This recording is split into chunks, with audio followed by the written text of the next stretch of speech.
देखो, ये तो एक कदम लिया है। मैं तो ये वाली बात पहले भी कुछ जगह बोल चुका हूँ। 52 साल उम्र है मेरी। अमर मैं हूँ नहीं। एक मकसद से मैं इस फील्ड में आया हूँ। मेरे को नहीं उस राजनीति और वो पॉलिटिकल पावर का कोई नशा मजा है कि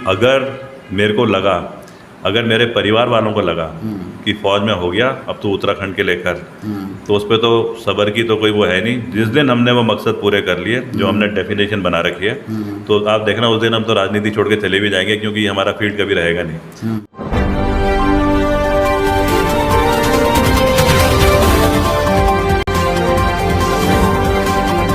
नमस्कार, मैं वकील अहमद। आप देख रहे हैं आज भारत। आज मेरे मेहमान हैं कर्नल अजय कोठियाल। सर, स्वागत है आपका। बहुत बहुत धन्यवाद वकील भाई। सर, ये जो इस वक्त राजनीतिक बिसात बिछी हुई है, तो अलग अलग खिलाड़ी भी इस वक्त उत्तराखंड के अंदर मौजूद हैं, वो चाहे राष्ट्रीय पार्टी के हों या फिर क्षेत्रीय पार्टी के हों। क्या आप जो है ना उस शतरंज के खेल में अपने आप को कहाँ देख रहे हैं? देखिए, अगर बात करें आज जो पॉलिटिशियन होते हैं जी, तो पॉलिटिशियन तो मेरे को लगता है कि ना हम कभी सोच में थे, ना कभी हरकतों में हो सकते हैं, और ना हम कभी आगे भी मतलब उस तरीके के पॉलिटिशियन बन सकते हैं जो कि आज जिस तरीके से समाज एक पॉलिटिशियन को देखती है।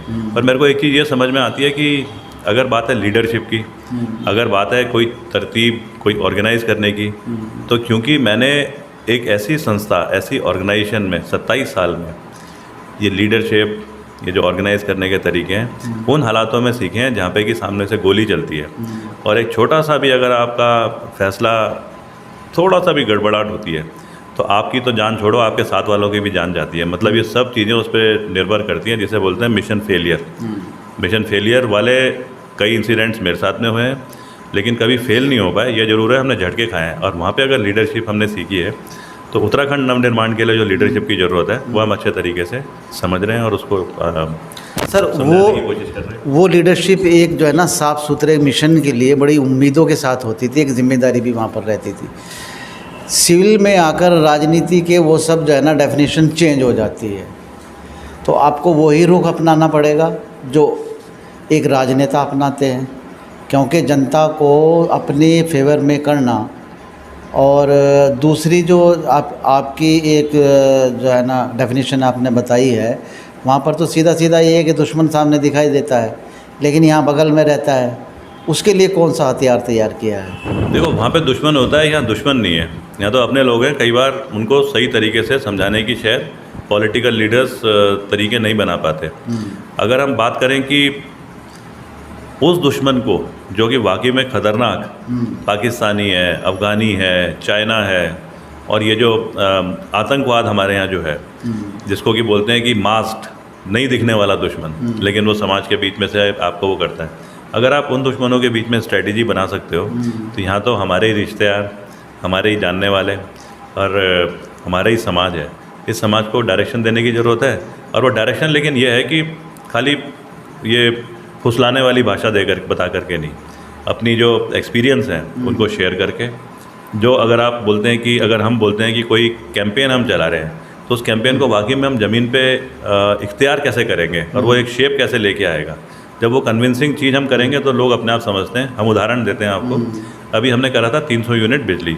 किसी ने बोला फ्री की बिजली, हक की बिजली हम बोलते हैं उसको, और फ्री देना हमने उसके कारण भी समझाए।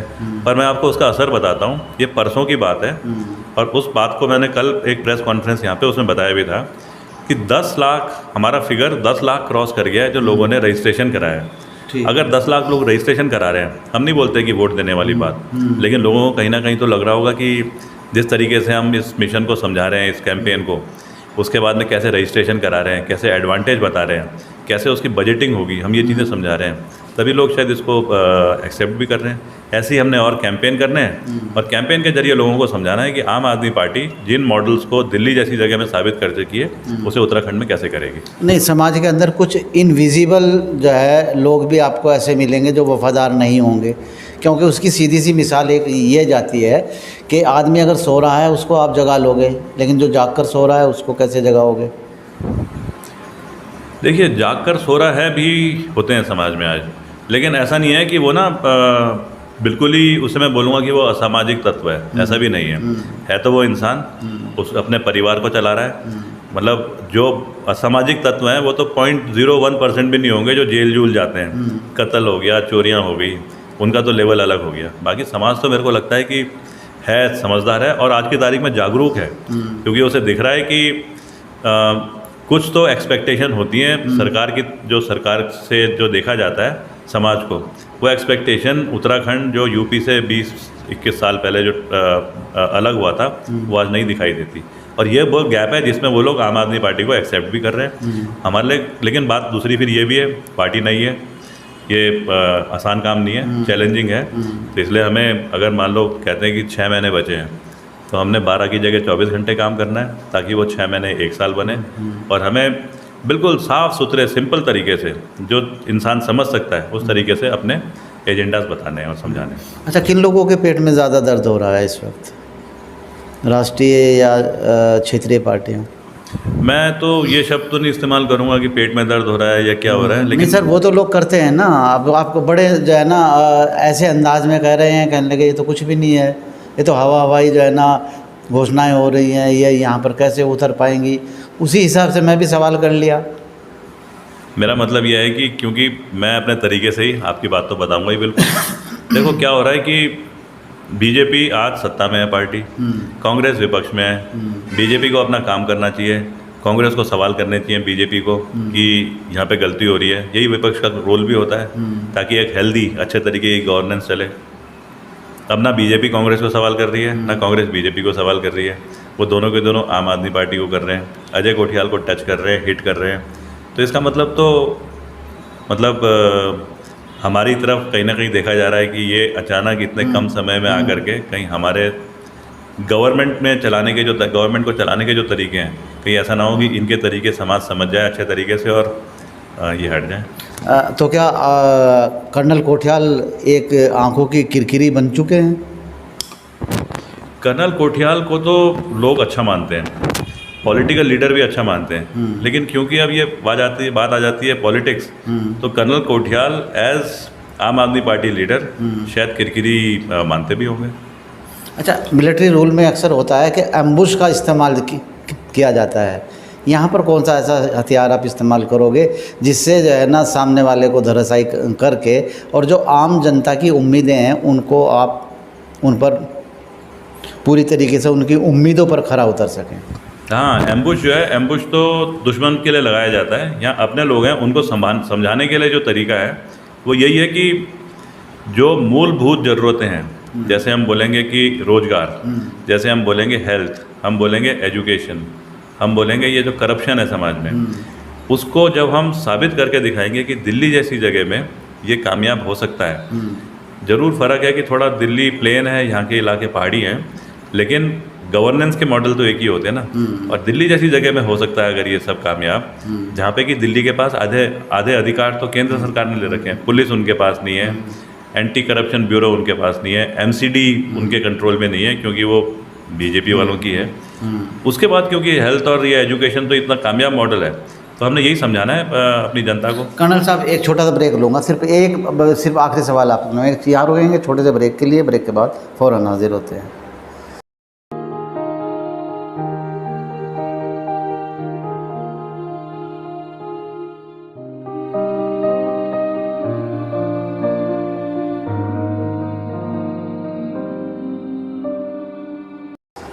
ब्रेक के बाद स्वागत है आपका। सवालों का सिलसिला लगातार जारी है।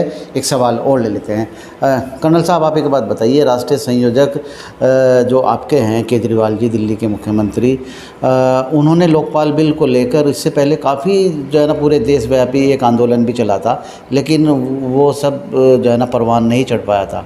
तो लोकपाल बिल को लेकर आप उत्तराखंड में कितना संजीदगी से इसको लेंगे और क्या वाकई यहाँ पर ये सब चीज़ें ज़रूरी हैं? देखो, लोकपाल बिल तो इतना बढ़िया एक वो है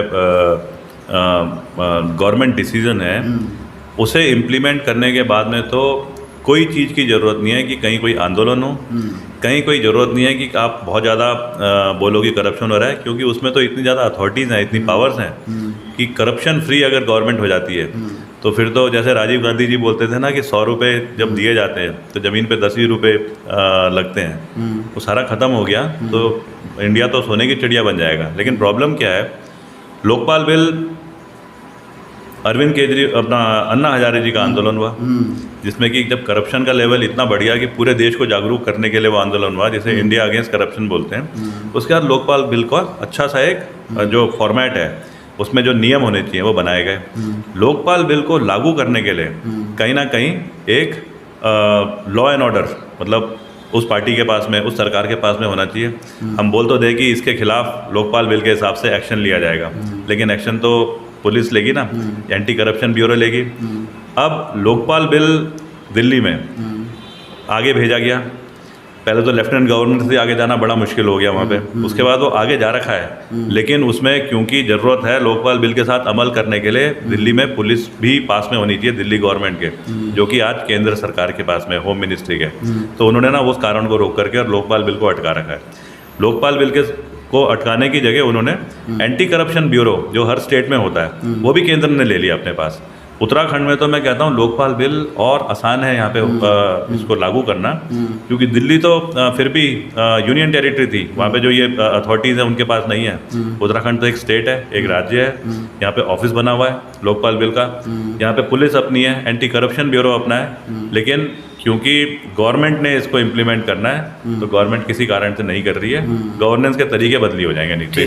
एक आखिरी और अहम सवाल आपसे पूछ रहा हूँ, क्योंकि आपकी जो राष्ट्रीय संयोजक हैं, जिस वक्त ये पार्टी जो है ना ओरिजिन हुई थी, काफ़ी कुछ दिक्कतें भी आई, कहीं इनका प्रकरण भी है हमने केजरीवाल के ऊपर हुआ, तो उसी से रिलेटेड मेरा आपसे जाना एक सवाल ये है कि सब्र की एक इंतहा होती है, एक हद होती है।